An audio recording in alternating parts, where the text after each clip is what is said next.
So we are here with the finals of the Milwaukee Open, sponsored by Ultimate Guard, Matthias Hunt and Ryan Overturf. On the left is Sam Jadin, the 1-9-0 player from day one, 5-1 on day two, winning the top 8 match, winning the top 4 match. Ad nauseum has been the meta call this weekend, for sure. He's just been dominating Dredge, dominating Burn. Those were the two best decks, or most represented decks on day two, and he's got one deck left to beat. And he's playing against a Brew, but of course, deckless faced up, and he defeated Caleb Durward earlier in this very tournament. Yeah, so Caleb, the last person to try to stop him on Bant Spirits. This is a deck that he's been streaming for a while. It's a lot of his own design. He has had to really fight it out here. Last round, just narrowly dodging defeat against Scapeshift. Won his top 8 match against Affinity. Bant Spirits, one of the newer decks here, to be fair. I just noticed going into this match, Jadin actually wearing, looks to be an Ulamog shirt. That would explain why he's so hard to beat. He's indestructible. His indestructible, the hunger he has, the hunger for wins, you could describe it as ceaseless. Caleb does have Path to Exile in his deck. Horrendous in this matchup, but probably pretty good against that t-shirt. So Sam, as the overall 1 seed, will be on the play. Now, what we've been seeing from Sam Jadin out of Ad nauseum is while he has the ability to turn 4 combo people, it's actually been more like 5 and 6 out of Ad nauseum. He's been winning games just by going slow, making land drops. Utilizing Phyrexian on Life and Angel's Grace as ways to buy more turns. Right. Yeah, the deck doesn't have a ton of play. You know, if Fog isn't good, and it's a specific brand of Fog. It's a brand of Fog that's terrible against Infect. Yeah.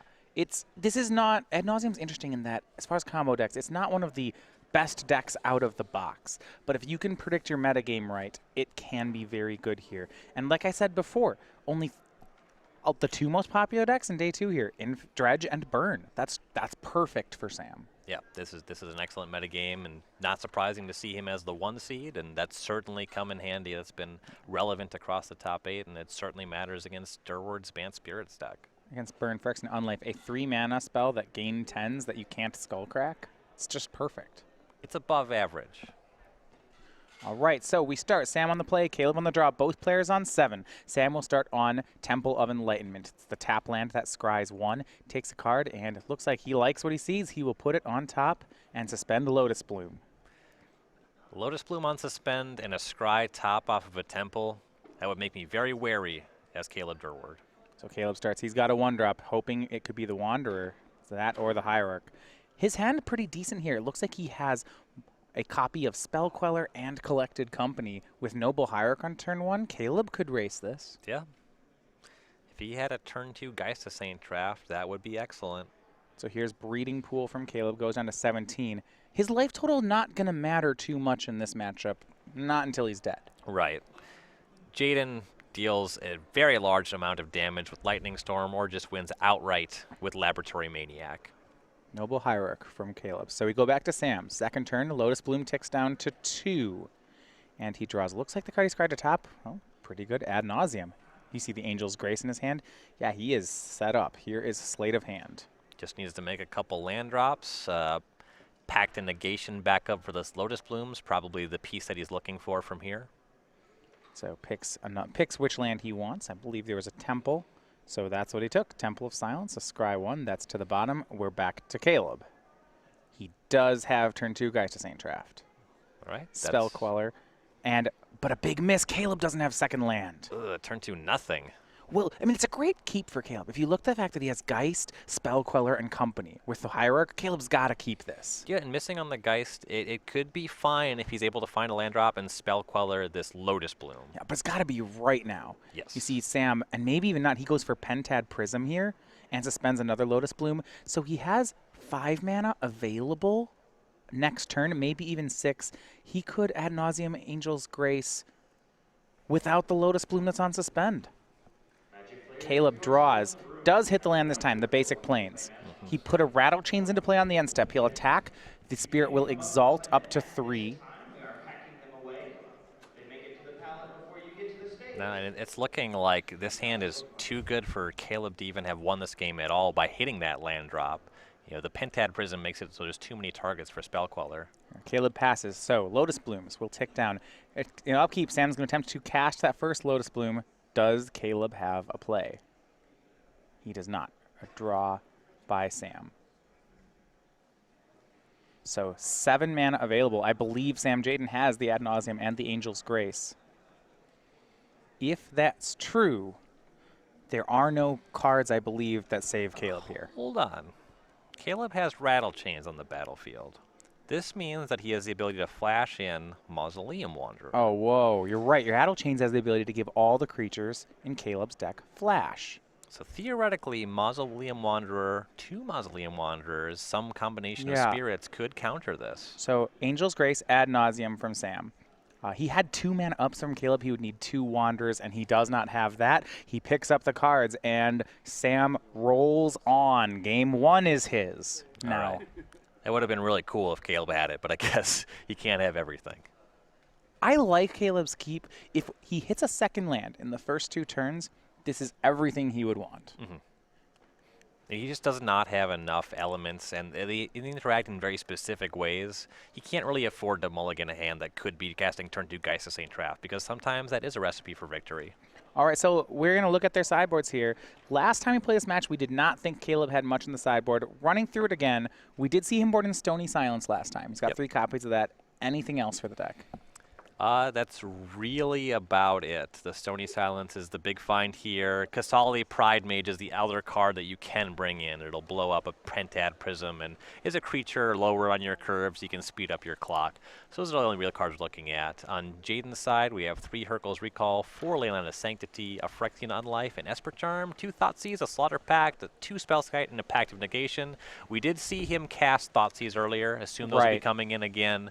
If you missed it, the first time they played, Sam had boarded in his Thoughtseizes, and Caleb kept a hand of turn 2 Selfless Spirit into Geist of St. Traff, and Sam on turn 2 Thoughtseized away the Geist, and then Caleb just attacked for 2 and 4, and Sam, I think, won on turn 6, and it was fine. Yep, the Thoughtseize just busted that game wide open, and Caleb even top-decked a Stony Silence in that game, but Sam had enough time to just get enough lands. So Caleb will be on the play, and if he can turn to the Geist, that actually means his deck could be faster than Sam's. Yes. We'll see if that can happen. Now, this is our last match here at the Milwaukee Open as we work our way through Season 3, but we have 3 more Opens next month, in the month of November. So in 2 weeks, the SCG Tour will be moving back east to Baltimore. That's our Legacy Open of the season, November 5th and 6th. The following week, we'll go to Columbus, where we'll be playing Modern again. Then the next week in Knoxville, the 19th and 20th is going to be Standard. So we have a main event open in each formats coming up next month. If you want to come join us on the tour, of course, you can play any format any weekend, as our Sunday Classics are always in the format that the main event is not. So all 3 are available. And of course, at the beginning of December, we conclude Season 3 with our Atlanta Invitational. That's a full 3-day event, December 2nd and 4th. If you win an invitation, you can play the Invitational that starts on Friday. And of course, remember, there's also a Open that weekend, as well as Classics, so all formats for all players here on the tour. Plenty of great stops. Certainly be making... I'm going to see if I can make it out to play Columbus. I don't know if we'll be able to. But if the field's working out the way it is, I think this could be a good spot for Grixis Delver. You say that every week. That's true. That's just because it's true every week? Why would it be false? All right. Well, if you show up, it's not just the tournament you get to play in, but you do get a playmat as well. For the standard events, both Opens and Classics, we're giving away Dark Salvation. That's the Black XX Sorcery Zombie-making rare from the Eldritch Moon. For modern events, it will be Steel Overseer, the 2-mana 1/1 that pumps up his robot armies. Those are for modern Opens and Classics. And in Legacy, we go back to Sensei's Divining Top, the staple of miracles. This is the Eternal Masters art. So 3 great playmats for 3 different types of events. These are free with entry to any of our Opens or Classics here in Season 3. Really cool playmats. Get yourself a full set. My roommate did this weekend. Somewhat a playmat collector. Which one do you get? He got all of them. He played all 3? We played 2 tournaments, and then he got Eric Hawkins' other playmat. Okay. Fair enough. Caleb back on the play. And I'm interested, if he picks his 1-drop, Noble Hierarch or Mausoleum Wanderer? I think Wanderer. Right. It's normally Hierarch, but If yeah. you have Geist, you really want that, but you don't really want a Noble Hand. If you could have both, that's great. Okay. It doesn't need to be turn 1 Wanderer. Right, because I turn 2 the Wanderer and it'd be fine. Yeah, it's just a Force Spike or a Spell Pierce. It can show up on turn 3 or whatever. But Noble Hierarch on turn 1, yeah, you want that. But if I knew I could have Wanderer and it would be at the expense of ever having Hierarch in my hand, I would take Wanderer. Easy mulligan for Sam Jadin. Caleb has capped on 7. And Ad Nauseam will give you some of those. Too many Ad Nauseams, too many Angel's Graces. Some lands, a Pentad Prism, and an Angel's Grace. Yeah. Oh, ooh, that looks like a shrimp. Not what I would call a functional hand. Two unlifes and 1 Angel's Grace and some lands, and ooh, that's a bunch of garbage. 4 Lotus Bloom. Simian no, Spirit wait. Guide. 4, don't hold on. I like 4 Lotus You'll Bloom. snap off. I'm gonna play that Gonna one. snap off any quad Lotus Bloom hand. Yeah, in what format is 4 Lotus Blooms ever not excellent? What if it has 0 lands? It's like 4 Lotus Bloom, 3 Serum Visions. I guess you could just like cast them all on that last turn. Yeah, this hand's great. This as soon as I top deck a land, this hand's great. Probably unbeatable. Yeah, are you telling me that 12 free mana, 12 one-time use mana, I can do something with that? I'm just spitballing here, and I guess I'm doing it to the wrong guy. Caleb starts out on the play. He does have one of those 1-drops. Last game, he had Noble Hierarch. That was not enough. This game, he's going to have Maelstrom Wanderer. Mausoleum Wanderer. I keep calling him Maelstrom Wanderer. That guy's way different. Turn 1, Maelstrom Wanderer. That just wins games. Pretty messed up card. Takes a couple of Black Lotus to get you there. I think it's because look at all the mist around this guy. He looks way more like he's inside a Maelstrom than that he's hanging out in a mausoleum. He's a spirit. Yeah, I get that. He's in a cemetery. We're in Eldritch Moon, okay? It's very spooky. Yeah. He's going to do it off of Breeding Pool, down to 17 for Caleb. Sam has kept on 6. Draws Seachrome Coast, passes turn. No Lotus Blooms being suspended here. No temples.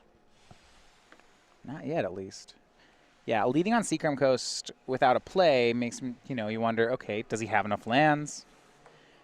Turn 2, Selfless Spirit from Caleb. That pumps the Wanderer, and it'll attack for 2. Sam down to 18. We go to Sam's second turn. Draws City of Brass, passes. No Pentad Prism either. No, he's got 2 Simian Spirit Guides. Okay. Caleb, land number 3. Swings both creatures. That's for 3. Now, he could have played a creature pre-combat, but decides not to. He just passes the turn. That really seems like a Spell Queller. Oh, yeah. Smells like a Spell Queller from here. Land go from Sam. And this is one of the things that Caleb was talking about. I think if he can turn on the play Mausoleum Wanderer into Spell Queller, I think he's the favorite. Those are his interactive cards. And I like this here. Durward's representing Spell Queller, cracks his fetch land. Jadin casts Esper Charm in response. Ooh. Maybe he'll get the Wanderer for it. Believe it's a draw 2 is the mode that Sam has picked. Yeah, he was reaching for his deck, and Caleb says, no, sir. No, Zach's the Wanderer. You got to pay 1 more for that. All right. Sam will do it. All right. I'll give up a Spirit Guide for 2 cards. That's fine. Only need 3 of these, max. I get a real pleasure out of paying for counterspells with Simian Spirit Guide. It's like cheating. It's just, yeah, okay. I'm this Esper colored deck. I'm gonna make a red. Every time that happens to me in Modern, I feel a little sore about it. When it happens in Legacy and I daze a spell, I feel like I deserved it. Daze is pretty messed up. But if I'm playing blue cards in Modern, it's pretty heinous that there's cards that are just good against my cards. Right. Simian Spirit Guide feels unfair, and if you're playing Daze, you feel like, well, okay, you're cheating too. Yeah. And it is going to be an end-step Spell Queller by Caleb. It's just going to go get more pressure onto the board.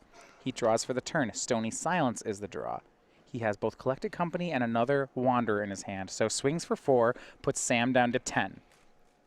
No more lands, though. That could be trouble. Taps 3. Engineered Explosives on 3. Okay, the idea to cover a Phyrexian Unlife. Yeah, I was just going to ask what we're on. We're at 3 mana. The draw from Jadin is a Seachrome Coast. Now, it's his 4th land, so it's not going to come into play untapped. He'll play it neither with that Darksec Shores in his hand. And he does have an Unlife in hand, so I like the play here. from Caleb, and Sam's going to cast Unlife straight into those explosives. And it makes sense to cast it. You know, Durward's not going to pop the explosives right away because they would kill his own Spell Queller, but he'll have it there on the turn when he needs to actually punch through and turn this into lethal attack instead of infect damage. So Caleb draws Noble Hierarch. He still has not gotten to his collected Company mana. So his hand is Company, Stony Silence, Hierarch, and Wanderer. And Wanderer Hierarch could be a really good sequence on this turn, though you don't want to tap out all of your mana. Yeah. Plays Wanderer, swings for 4 with his Spirits. Sam goes to 5. He does not play Hierarch. He looks like he wants to leave up those engineered explosives. And opted for Wanderer because being able to counter ad nauseum also important here. Dark Slick Shores the play for Sam. Or no, Blue-Black Temple. Apologies here. So he gets a Scry of 1. Temple of Deceit.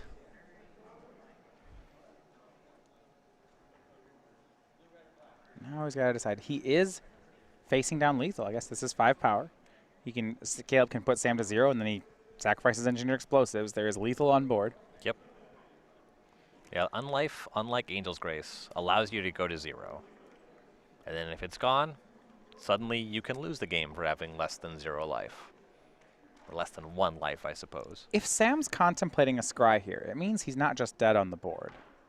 Yes. So Or he's trying to sell that fact. You can sell it all you want, but Caleb's probably... There's no reason Caleb wouldn't call you on it anyway. Right.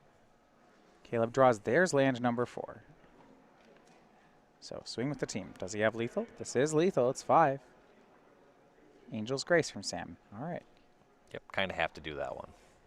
So any damage that would bring him to less than 1 brings him to 1 instead, so Sam goes to 1. The 4th line is there from Caleb. It is Razor Verge Thicket, so he can't play Company just yet, which means instead he'll play out that Noble Hierarch in his hand and continue to leave up mana for his engineered explosives. And there's no reason to cast Stony Silence here. Pentap Prison wouldn't do anything, and there's no Lotus Blooms on Suspend, so that's just going to hang out in Caleb's hand. Sam scried to the bottom with his Temple. He does have his Lightning Storm already in hand if you're looking at his cards. Caleb's still got to be concerned, though. I guess Ad Nauseam Angel's Grace would need 7 mana to do it through the Wanderer. What is the draw? It's Serum Visions from Sam. He's going to cast it, but as he goes lower on mana here, it feels more and more like a win for Caleb Durward. And he just doesn't have any way to get that Wanderer off the table outside of Caleb sacrificing it to counter a spell. Draws and scries 2 to the bottom. He has now found his Ad Nauseam, but how to survive here? Because of how this works, Caleb can attack Sam to a negative number and then sacrifice the engineered explosives. He won't lose any of his own creatures. Just when those explosives go away and the unlife goes away, Sam just dies. Yep. Yeah, it looks Jadin does have Lightning Storm in his hand, but Can't cast that. Well, he has a Summoning Spirit Guide and the City of Brass, and he can respond to the damage trigger off the City of Brass and just cast it, but he doesn't have enough lands to kill Durward. Well, then he still just loses because he goes to 0. You know, he can't cast it is the problem because he doesn't have enough lands to kill Durward. So Caleb swings, deals damage, and then, gets rid of the 3-cost permanents. So Samuel was living in his Phyrexian unlife and then brought back to reality. And the reality was he didn't have any life points. That's why you don't make deals with the Phyrexians. So, They're the bad guys. Yeah. No, they'll let you live for 10 more life points. You can live after you're dead. So they say. Yeah. Going back to the sideboards here. Gonna have a 3rd game. So Caleb takes, for the first time today, takes a game off of Sam Jadin. Now evens it up at 1 apiece. Sam will be on the play here. So going back to that game, so Sam was on a mulligan. Caleb had a great hand. Mausoleum Wanderer into Spell Queller. But when you go back to how it played out, Mausoleum Wanderer countered an Esper Charm, and Spell Queller didn't counter anything, but Caleb won anyway. It was really more a matter of the Ad Nauseam deck not cooperating with Jadin. We saw him lead on Seachrome Coast, not a Scry Temple. Not very much in terms of card selection. He drew the Lightning Storm. He drew a bunch of Simian Spirit Guides. No Lotus Blooms or Pentad Prisms. It's possible he's going lower on those cards because he knows about Stony Silence. So if my game plan in Modern is on the draw to play 6 lands and then play a 6-mana combo, I might lose to someone. You might lose to somebody playing any Modern deck with any kind of functional hand. I might lose to like standard decks. You would lose to some draft decks. Yeah. And that played out there. So we're going to 3 now. What, of course, is at stake? Both these players with their finals appearance get their invitational qualification, as did the entire top 8. But a lot on the line here. 30 SCG points to the winner and 25 to the runner-up. So 5 points to the winner. And don't forget, a full $5,000 to the winner and $2,000 to the finalist. So there is a lot at stake for this 3rd game. Oh, yeah. Winning one of these opens feels pretty good. Now, looking there with those points, a lot of interesting developments on the SCG Tour Players race, especially with Jacob Baugh getting 15 points there. It moves him into the conversation for the Players' Championship. And we were discussing earlier in the tournament, Baugh, one of the more quiet players with 10 open top 8s. He's a very solid performer, and I'd be worried about him at my heels. Make that 11. Gott did it today as well. Quieter still in the 11 top 8 conversation. Some sort of 11th hour pun there, but I didn't have it. You gave it your best, but your best wasn't good enough. No, that's the worst. When you don't come up with a pun and then you just point out that, it's like trying to claim credit for it. Somebody more clever than I had some pretty good wordplay in that spot. Yeah, I definitely ran that line, and that's horrible. I want y'all at home to pretend that I'm much funnier than I am because of my ability to point out good comedic timing. But then fail to follow through on it. But we'll overlook that detail. Both players have kept on 7. Sam on the play. This is one decides it all. He'll start with the Temple of Enlightenment, a scry of 1. He'll put the card on the bottom of the deck so we go back to Caleb. Does he have a 1-drop? The Mausoleum. Wanderer doing a lot of work first game. Fetch land and go. No Hierarch, no Wanderer. Ooh. Is it right to already be concerned from Caleb's spot? His deck's so slow when he doesn't have those. Might be keeping on Stony Silence, but no suspended Lotus Bloom, no Pentad Prism on turn 2. Well, Sam's deck's being slow here as well. He plays, Dreadship Reef and go, so no Prism, no Bloom. He's playing pretty fair with his mana. Now, Dreadship Reef is a storage land. If this game starts to get slow and bogged up, can do some work. Well, Caleb's not casting anything terribly threatening on turn 2. It's just going to be some 2-power creature. Rattle Chains. If it's anything. Selfless Spirit. So you'll have time to charge that Dreadship Reef. It only takes a couple counters. Every counter beyond the first, assuming you're able to win, say you have Pact Negation backup, it's just Time Walk. Second line for Caleb. First card is Selfless Spirit. Sam starts to charge up the Reef. See, I'm into a deck. What I want to see from Sam is Darkslick Shore's 3 Spirit Guides win. But we're probably not seeing that. I think that the odds are low. Oh, yeah, absolutely. Instead, he's going to go for the more conservative line of Temple of Silence. You can't even do that. If you pitch a bunch of Spirit Guides and you have no Lotus Blooms, you don't have anything to cast your win condition after you Ad Nauseam. Oh, you're right. Yeah, this deck's not actually good at beating the turn 4 rule. Okay. Ugh. Caleb gets some damage in. Selfless Spirit comes into the fight, and now he's got his 3rd land up. Plays Gavany Township. And he's going to tap for Geist to St. Traft. At this point, this is dangerous because Sam ramps with the Dreadship Reef to 4. One more untapped land, Simian Spirit Guide. This is way more reasonable. And then we go back to Sam Jadin's hand. Can he do it? Got a Pact Negation back up now. No, he just plays a Temple. Scries to the top. I'm concerned if I'm Caleb that just happened, though. Yes. A draw for Caleb. He's got a lot of damage now. Remember, Geist of St. Traft hits so hard. It hits for 6. This is an 8-point swing from Caleb, and he does have Collected Company in his hand. Given that Jadin did not cast it this turn, it's likely we're looking at Angel's Grace, not Unlife, if you just assume that he has a combo ready to go. I mean, my biggest concern is that Sam just went Scry to the top. If that's what happened, and I'm in Caleb's seat, I think I'm dead next turn. Or at least that Sam's going to go for it. Right. And if Caleb's interaction is Collected Company, Sam's got him covered with that Pact and Negation. Well, Caleb, so he has Company, Kasali Pride Mage. Those are the 2 big hits in his hand. He doesn't have something like a Spell Queller. So and now he has to think, what are the ideal collected company hits he could have. So, you might think, if I company into 2 Drogskull captains, do I win? Looking at the board, it would be 12. So the answer is no. So probably doesn't go for that. The issue is that if he tries to company on Sam's turn and Sam has packed backup, well, Caleb loses. Yep, that's all she wrote. But maybe he can't play around that. If he can't play around that, then, okay, things get creative again.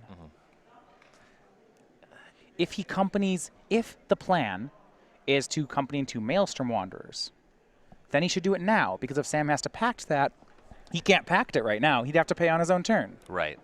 Unless he has Angel's Grace, in which case, okay, none of this works. It looks like the incentive is to just company on his own turn. If he finds 2 Mausoleum Wanderers, that might be what he needs to win this game. So he swings, puts the Angel token into play, and we might see him go for Collected Company now. If he does, and Sam has Angel's Grace ad nauseum, Pact of Negation, none of this matters. Sam's got him. Yep. And he's just kind of acting as if Sam can't kill him on the following turn, because Caleb can't kill him this turn anyway, and he can't win through Pact of Negation backup anyway. So just cast a Collected Company right now. Hope you find something that puts Sam in a bad Wanderers, spot. Something like that. Either turn up your clock or turn up your disruption. You're not going to be able to do anything with a Spell Queller because you can't counter Ad Nauseam or Angel's Grace anyway. All right, so Caleb will collect some company on the stack. Sam's got to decide if, okay, it's going to happen. Caleb is looking for Maelstrom for Mausoleum Wanderers. Here's 1 Wanderer and a Noble Hierarch. Yeah, 2 Wanderers would have made... So now he can tax 1 extra mana on Sam's turn. If it was Drogskull Captain, then the Wanderer would have 2 power, and it would be a little more impactful here. Right. So his hit is medium. It's not great. As is, if Sam remembers to charge up the Dreadship Reef, he'll be going into his turn with 6 mana on the table. So yeah, 6 on the table. He has a card he likes on top of his deck. He has a City of Brass in his hand. That's 7. He has Ad Nauseam. I believe he has Angel's Grace. That would be the win for Sam Jadin if he has the 7th untapped land. I believe he does. Or maybe he does not. It's Serum Visions for him. Must be missing a combo. He scried to the top. I assumed he had the combo, but maybe he does not. Kept Serum Visions because it sees him the most cards, I imagine. And he went down to 10 on that attack. If Caleb gets another swing in, Sam's into the mode where he has to start Angel's Gracing every turn. Yeah, there is Spirit Guide. There's Ad Nauseam. But Pages in his hand, I don't see the white spell he needs. Either the Unlife or the Angel's Grace.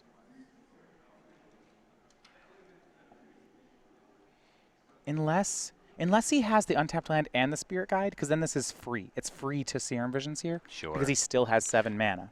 Just covering all of his bases. Right. If you don't need 8 mana for the combo. If you play through the Wanderer, might as well, I don't know, play the free Serum Visions in case you forgot something.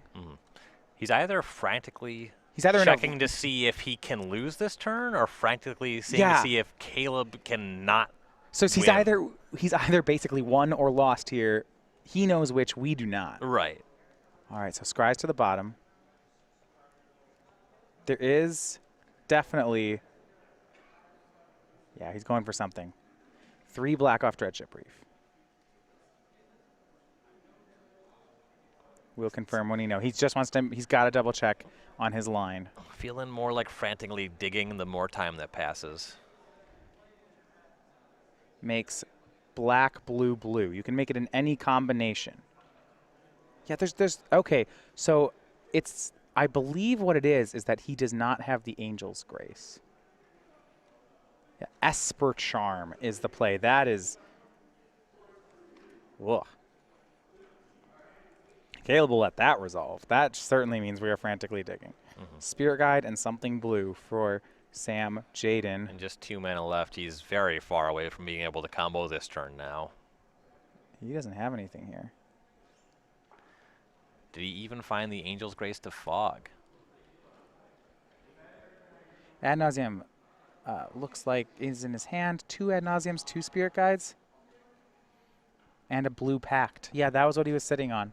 Pact Negation, 2 Ad Nauseams, 2 Spirit Guides. He never found the white card. And as it is, he plays a land and passes. The mana pool empties. He was hoping to find enough mana to maybe Spoils of the Vault into Angel's Grace and then top deck Angel's Grace. Caleb just needs to activate this township, and he'll have the tournament. 6. Playing a spirit would work. Yep. Casting any spirit in his Bant Spirits deck. Playing any land. 3 mana here. This is not just any spirit. This is Drog Skull Captain. It's going to pump all 3 and pump the Wanderer twice. So this is now going to be a swing for 13. That's more than enough. And I think this might do it. The Ad Nauseam deck being so powerful today. Yeah, he's going to Pact of Negation the Drogskull Captain, which he has to. Sam's kind of hoping that Mausoleum Wanderer tries to counter this, by my estimation. Yeah. Because he can't pay for this pact, and he doesn't have an Angel's Grace. Well, he can. Well, he can pay. I mean, he can't win after paying for the pact. Well, it'd be what he's hoping that he would pay top deck Angel's Grace, then he could Angel's Grace the next turn, and then if he top decks another Angel's Grace, he could Ad Nauseam Angel's Grace and win. Mm-hmm. So there is still a line here. It's just not a good one. Sure. Now Kale's wondering, should Wanderer pay?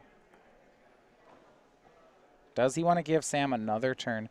If he counters the pact, then Sam gets all his mana, and I don't think he can do that. Then Sam's what, 1 Angel's Grace from winning again? Right. That seems... Well, I guess technically he's dead. Okay, if he counters the pact, it is a 3/2 Selfless Spirit, a 3/3 Geist, and a 4/4 Angel, and that is 10. Problem is the Wanderer is not large enough. He's just trying to... Right? No, if he counters with Wanderer, just the Spirit plus Geist is 10. Well, it's sitting it's there not right now as a countering. 1/1. It's just Oh, it's holding taxing the trigger on mana. the stack. But it forces him to choose between paying 1 or casting Angel's But Grace. now once he pays 1, now he can't Angel's he's Grace. Now he's just dead? No, wait, no. Drogskull's still countered, because he paid. So Oh, you're it's right, countered. you're right. It's countered. The swing is for 8. So Sam, what? He has to top deck Angels. If the top 2 cards of his deck are both Angel's Graces, then he's okay. That'd be mighty good. He has a City of Brass in his hand. So he goes down to 2 here. He has to pay for the pact. If he can top deck Angel's Grace, he gets another turn, and then you have to top deck another one. It's a tall order. It would work, though. It would? And he's been trying to find those for so long and not hitting them. Draws, it's Lotus Plume. It is not Angel's Grace. There is the extension, and Caleb Durward with Bant Spirits. He takes down the 1 seed in the sideboard games, and he is your Milwaukee champion. Sam Jadin, 2 losses in the entire tournament. Unfortunately, one of them in the finals. Great run, though. Second place finish. We'll see him in Atlanta, I assume. Caleb Durward, your champion with the innovative Bant Spirits deck. Yeah.